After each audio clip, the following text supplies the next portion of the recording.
TDS credit को लेकर usually tax payers में एक कन्फ्यूजन रहता है। हमारे पास बहुत सारी क्यूरीज आती हैं कि टीडीएस क्रेडिट को क्लेम करने का सही तरीका क्या है। क्या अगर हमारी कोई unclaimed TDS credit previous years की हम सब्सिक्वेंट ईयर्स में कैरी फॉरवर्ड कर सकते हैं। टीडीएस क्रेडिट को फाइनेंस एक्ट 2023 में कुछ अमेंडमेंट्स किए गए हैं। वह अमेंडमेंट क्या है?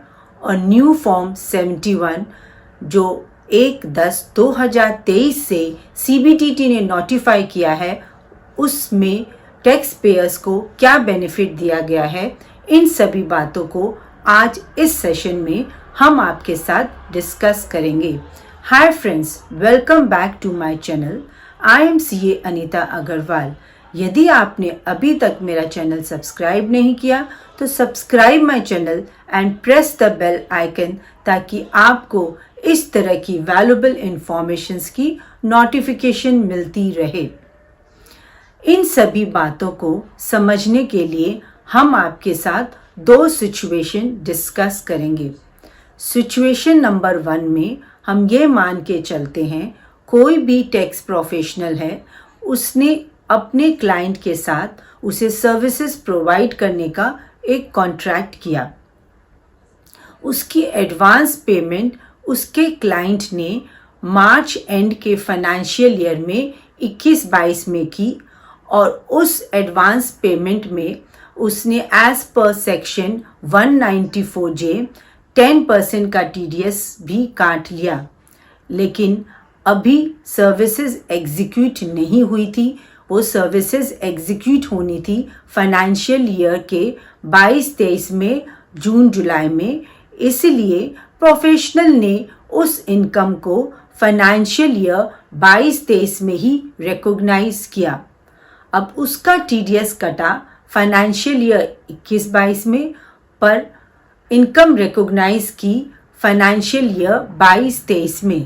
As per section 199 of TDS read with rule 37BA में ये कहा गया है कि आप टीडीएस क्रेडिट का क्लेम उसी ईयर में कर सकते हैं जिस ईयर में उससे रिलेटेड इनकम को आईटीआर में रिपोर्ट किया जाएगा।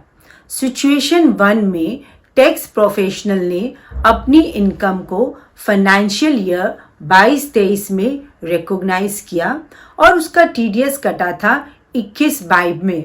वो प्रीवियस ईयर का टीडीएस अपनी आईटीआर फाइल करते वक्त जब उसने अपनी इनकम को 22-23 में रिकॉग्नाइज किया, वह अनक्लेम टीडीएस अब उसका कैरी फॉरवर्ड किया गया और उस ब्रॉट फॉरवर्ड टीडीएस को उसने अपनी फाइनेंशियल ईयर 22-23 की आईटीआर फाइल करते वक्त उसने उसे क्लेम कर लिया। सिचुएशन 2 में अगर किसी एसएससी ने अपनी इनकम को रेलेवेंट असेसमेंट ईयर में रिकॉग्नाइज कर लिया, उस इनकम पे जो भी उसका टीडीएस कटना था वह उसके फॉर्म 26AS में रिफ्लेक्ट ही नहीं हुआ। हो सकता है सामने वाले ने उसका टीडीएस काटा ही नहीं, अगर काटा भी हो तो उसे डिपॉजिट नहीं किया।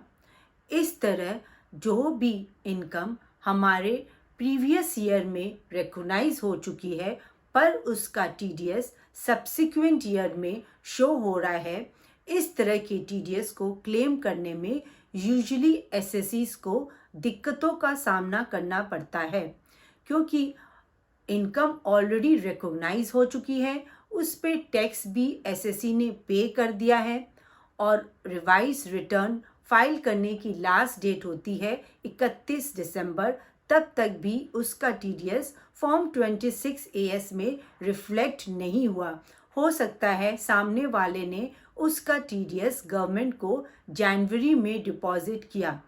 उस टीडीएस को क्लेम करने में जो भी एसएससी को हार्डशिप्स फेस करनी पड़ती है, उसे ओवरकम करने के लिए फाइनेंस एक्ट 2023 में अमेंडमेंट लाया गया। सेक्शन 155 में न्यू सबसेक्शन 20 इंट्रोड्यूस किया गया।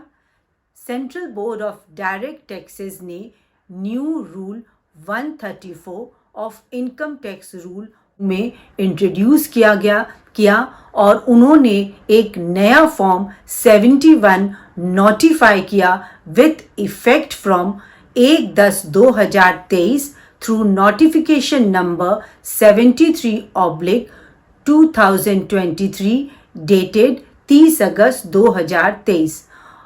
इस सब सेक्शन 20 में यह कहा गया कि जो भी आपका सब्सिक्वेंट ईयर में टीडीएस डिडक्ट हुआ है, उस टीडीएस को आप within 2 years from the end of the financial year in which the TDS has been deducted, form 71 को इलेक्ट्रॉनिकली फाइल करके उस टीडीएस को अब आप क्लेम कर सकते हैं। फॉर्म 71 को फाइल करने के लिए आपको बेसिक डिटेल्स प्रोवाइड करनी पड़ती है, जैसे कि आपका पैन नंबर, डिडक्टर का ten number, assessment year in which income was recognized, assessment year in which TDS was deducted, section under which TDS has been deducted, rate at which the TDS has been deducted। जो भी आपकी basic details है उस form 71 में आपको provide करनी है और उसे इलेक्ट्रॉनिकली फाइल करना है, आइदर थ्रू DSC और EVC। इस फॉर्म को principal director general of income tax को एड्रेस किया जाएगा, जो फर्दर इस फॉर्म को असेसिंग ऑफिसर को इंटीमेट करेंगे।